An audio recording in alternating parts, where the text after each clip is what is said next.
Ai, a traição, ô dor doída, ô dor sentida e que sempre aparece em consultório e que todos nós, em algum momento, vamos vivenciar. Não precisa ser necessariamente em relacionamento e não precisa ser uma traição de fato, que nem a gente vê em novelas, do homem traindo a mulher traindo o homem, enfim, de casais se traindo, né? A gente vivencia ela quando a gente sente que não foi correspondido às nossas expectativas. A gente muitas vezes se sente traído por causa disso. Mas vamos falar um pouquinho mais sobre a dor de traição nesse quadro das feridas da alma, logo após a vinheta de abertura.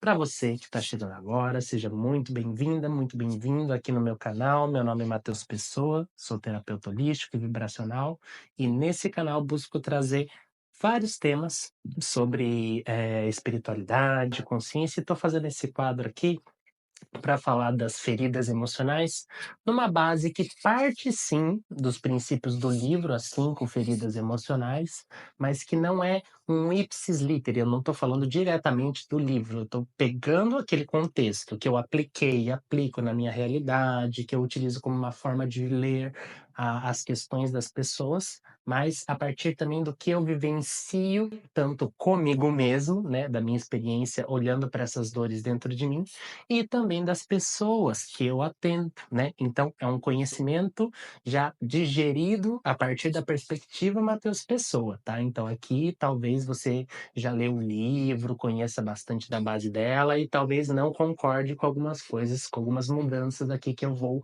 propor, né. Mas enfim, vamos falar da relação de traição.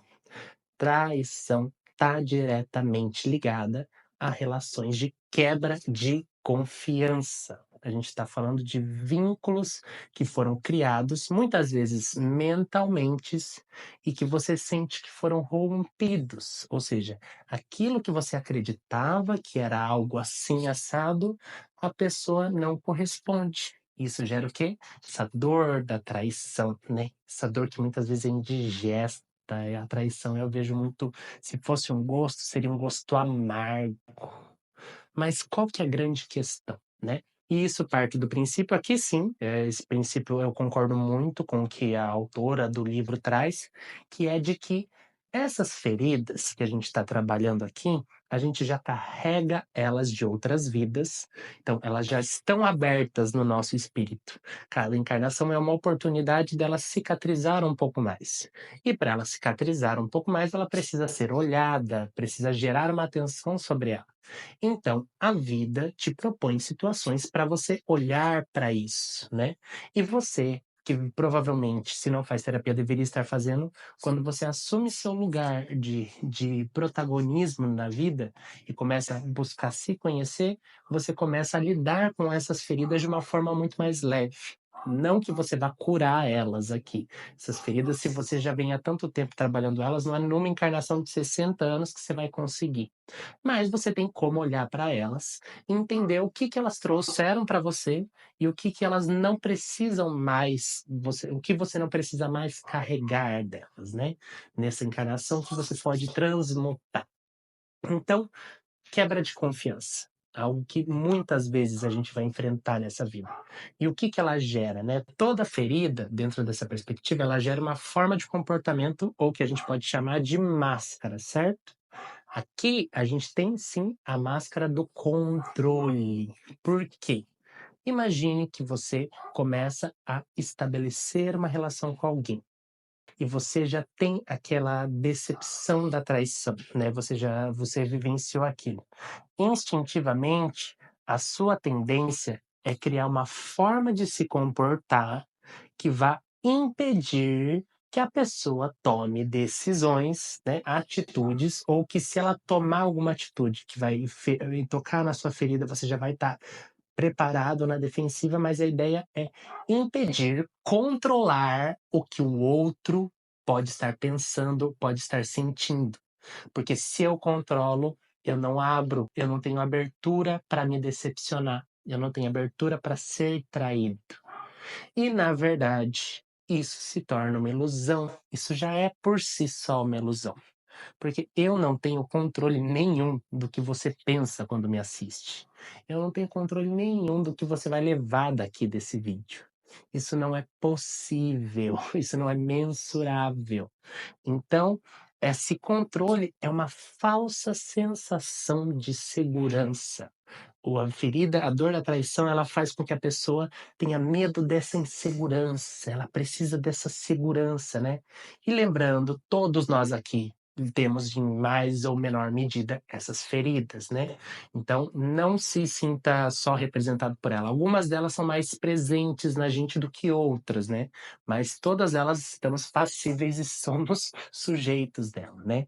E o grande ponto, toda máscara não está necessariamente correspondendo às possibilidades de que você pode vir a ser. Então, primeira coisa é trazer para consciência, né, o quanto que você tem necessidade de controlar as situações, as pessoas, o quanto que você quer, nas situações, estar sempre à frente. As pessoas com essa ferida, elas geralmente elas são muito energéticas, elas são muito, impositivas, elas querem sempre estar, na chance de estar à frente, elas trazem essa energia de liderança, né.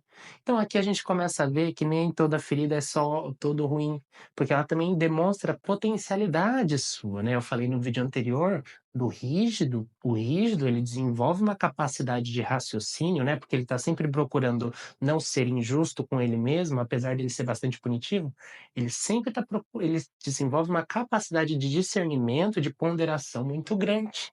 O controlador, ele desenvolve um impulso e uma capacidade de liderança, ele geralmente ele traz essa energia de realização muito forte, né. A grande desarmonia é que ele, no esforço de tentar não ser traído de novo, ele acaba se traindo e traindo os outros. Toda ferida ela cai no mesmo lugar. Você, ao tentar não ser injusto, você vai ser injusto com você e acabar sendo injusto com o outro. Então, você não se permite errar, você não se permite ser humano, você não se permite vivenciar. Por quê? Porque isso acessa uma dor. E eu entendo, a gente tem diferentes etapas na vida e talvez você ainda não esteja pronto para olhar para essa dor de uma camada mais profunda, né. É para isso que existe o apoio terapêutico, né.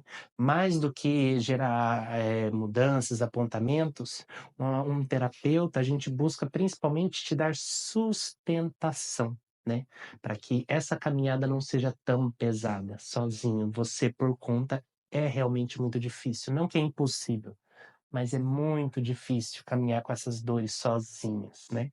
Então quando a gente tem alguém para nos ajudar, para nos apontar ou simplesmente para conversar, isso já se torna pelo menos um pouco mais leve. Então a gente já começa a ter um ancoramento energético a partir do terapeuta, né, se é um terapeuta holístico ainda, tem essa profundidade das questões sutis, né, desse olhar mais sutil para suas questões, de ancorar o seu processo de encarar. E o processo, muitas vezes, de uma pessoa controladora, é que ela vai ter que começar a ceder em certas coisas. E quando ela vai ceder, ela vai se sentir insegura. E quando ela precisar dessa insegurança, quando ela estiver nesse processo de aprender a lidar com essa insegurança, é aí que se faz importante um apoio, um amparo, né, que ela vai aos poucos desenvolvendo nela mesma. E percebendo que isso é uma frase que eu ouvi do meu professor hoje num vídeo e me caiu muito bem e eu vou encerrar o vídeo com ela, é: 80% das suas preocupações não vão se materializar. No 80% das coisas que você está preocupado hoje não vão acontecer. Por hoje é isso, um abraço e boas vibrações.